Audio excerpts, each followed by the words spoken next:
السلام علیکم، کیسے ہیں آپ سب لوگ؟ امید کرتی ہوں کہ آپ لوگ بالکل ٹھیک ٹھاک ہوں گے۔ تو پچھلے چند دنوں سے میرے سامنے ایک تھم نیل آ رہا تھا اور ایک ویڈیو کا تھم نیل سجیشن میں آ رہا تھا، لیکن میں اس کو اگنور کر دیتی تھی اور اسکرول کر دیتی تھی۔ لیکن پھر ایسا ہوا کہ کل پرسوں میں نے اس کو کلک کیا۔ کلک میں نے اس ویڈیو کو تب کیا جب میں نے اس کے ساتھ یہ کیپشن دیکھا، رمضان اسپیشل۔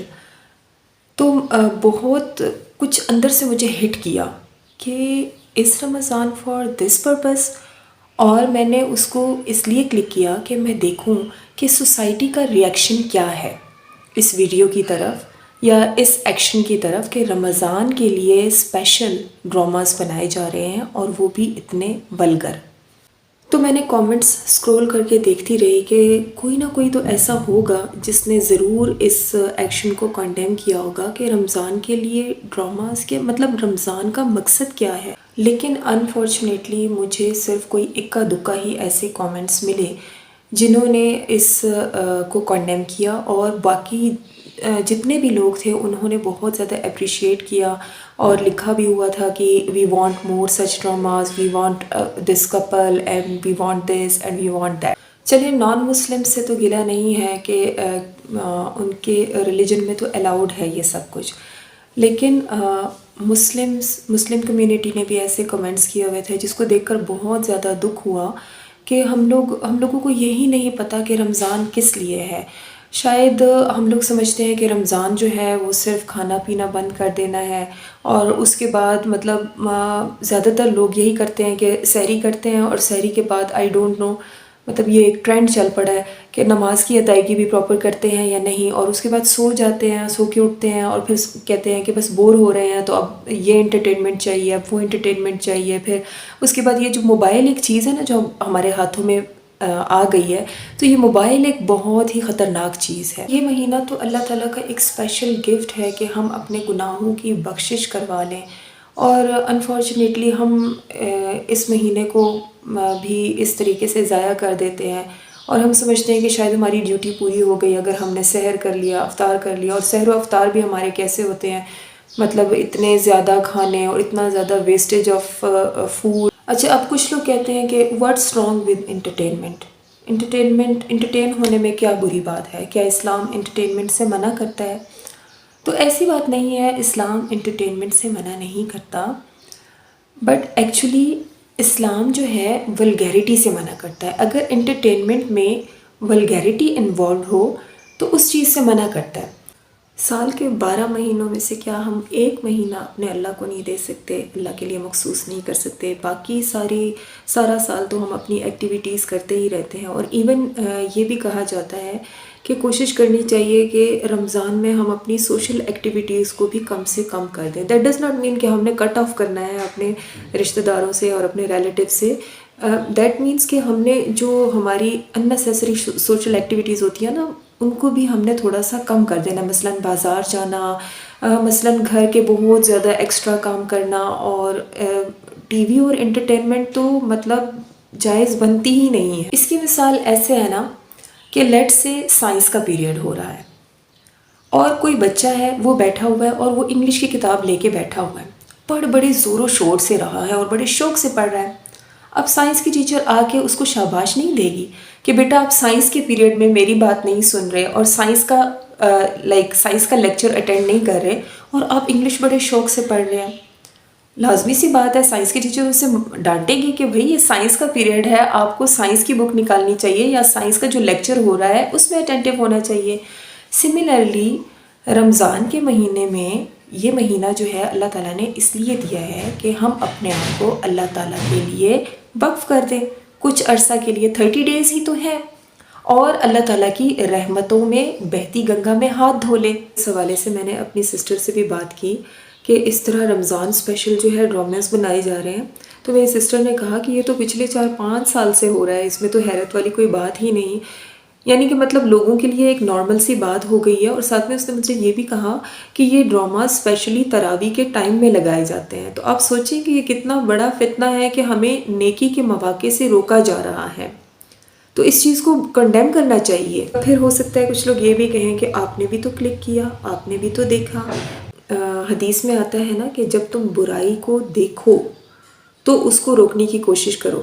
دیٹ مینس کہ برائی پہ نظر پڑ سکتی ہے، لیکن جب ہماری برائی پہ نظر پڑے نا تو ہمیں اس کو رغبت کی نظر سے نہیں دیکھنا چاہیے، بلکہ ہمیں اسے روکنے کی کوشش کرنی چاہیے. اور ہم اسی سوسائٹی میں رہتے ہیں نا.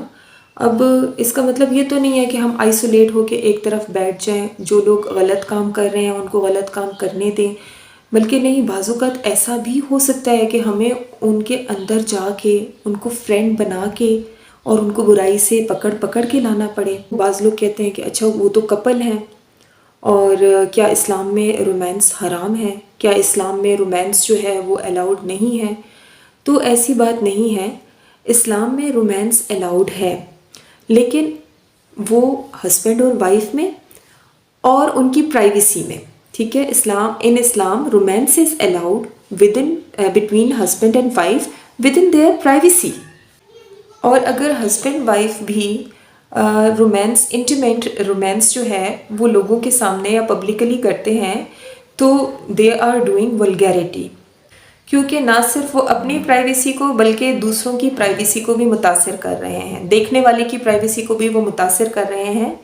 اور دوسری بات یہ ہے کہ باقی رشتوں کا بھی تقدس ہوتا ہے. ٹھیک ہے، باقی لوگوں کا بھی، باقی پبلک کا بھی تقدس ہوتا ہے، ایک احترام ہوتا ہے. اور اس کے علاوہ اس پر بات کرنا اس لیے ضروری تھا کہ یہ آہستہ یہ زہر جو ہے نا ہماری سوسائٹی کے اندر، یہ ولگیرٹی پھیلتی جا رہی ہے.